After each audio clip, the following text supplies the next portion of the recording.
Hello，大家好，歡迎返嚟我哋嘅水晶解說系列。講起水晶界入面，邊一種可以幫你踢走負能量，帶嚟滿滿幸運同希望？相信一定係今日嘅主角——天河石亞密桑。天河石喺水晶界被稱為希望之石同埋幸運之石。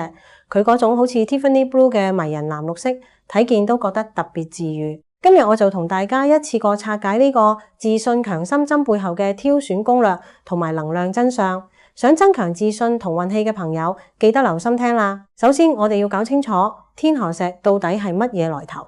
天河石其實係長石家族嘅一員，同月亮石、太陽石係親戚。佢最標誌性嘅特質就係嗰種清新嘅微透明藍綠色，晶體入面通常會帶有白色嘅紋理，有啲似閃電，有啲似格仔網紋。呢種獨特嘅白紋係大自然嘅印記，睇落就好似流動嘅天河水咁，所以就叫做天河石。買天河石，市面上主要有兩種質感可以揀。第一種係傳統嘅石性天河石，佢顏色比較實色，好似牛奶藍綠色咁，白色嘅網紋好明顯，有一種復古嘅感覺，價格相對平易近人。第二種係近年非常受歡迎嘅冰種天河石，晶體呈現半透明甚至全透明嘅冰透質感，好似啫喱咁水潤，白色紋理相對較少，甚至完全無白紋。冰種嘅能量更加純粹，當然價格亦都會高出一截。好多人問點樣先揀到一條極品天河石？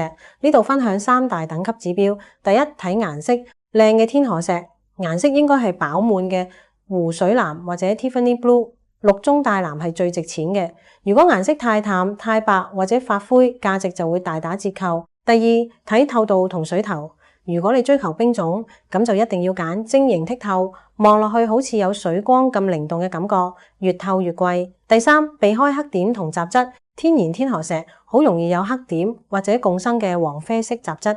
揀嘅時候要盡量揀乾淨無瑕、白紋分布均勻自然嘅，咁樣觀賞價值先最高。講到功效，天河石主要對應人體嘅喉輪同埋心輪，佢最出名嘅作用就係帶來希望同埋增強自信。當你遇到挫折、覺得迷茫，甚至轉牛角尖嘅時候，天河石可以幫你抽離負面情緒，帶俾你重新出發嘅勇氣。對應喉輪嘅佢，亦都可以提升溝通同表達能力，令你講嘢更有說服力。仲有一個隱藏版功效，天河石喺坊間被認為可以帶嚟偏財運同埋幸運，有助於投資、抽獎或者逢凶化吉，所以又有幸運之石嘅美譽。佩戴方面，強烈建議戴喺左手。根據水晶左入右出嘅氣場理論，戴左手可以將天河石嗰種充滿希望同幸運嘅正能量吸收入身體，幫你平復焦慮嘅心情，增強個人自信心。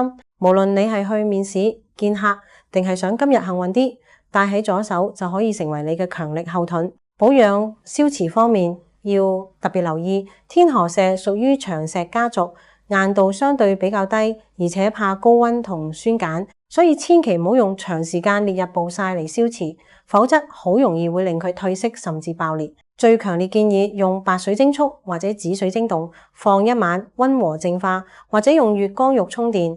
平時做家務、游水或者噴香水嗰陣，記得一定要除低，好好保護佢水潤嘅光澤。總括嚟講，天河石係一款顏值極高，同時可以為你注入滿滿正能量同幸運嘅水晶。佢就好似一個隨身攜帶嘅護身符，無時無刻提醒你要保持樂觀同自信。大家去揀嘅時候，記得要追求嗰種純淨嘅 Tiffany Blue 同埋冰透感啦。多謝收睇，對天河石有疑問，歡迎留言話俾我知。記得撳個 like， 分享俾需要正能量嘅朋友，仲要訂閱頻道，打開小鈴鐺呀！我哋下集見，拜拜。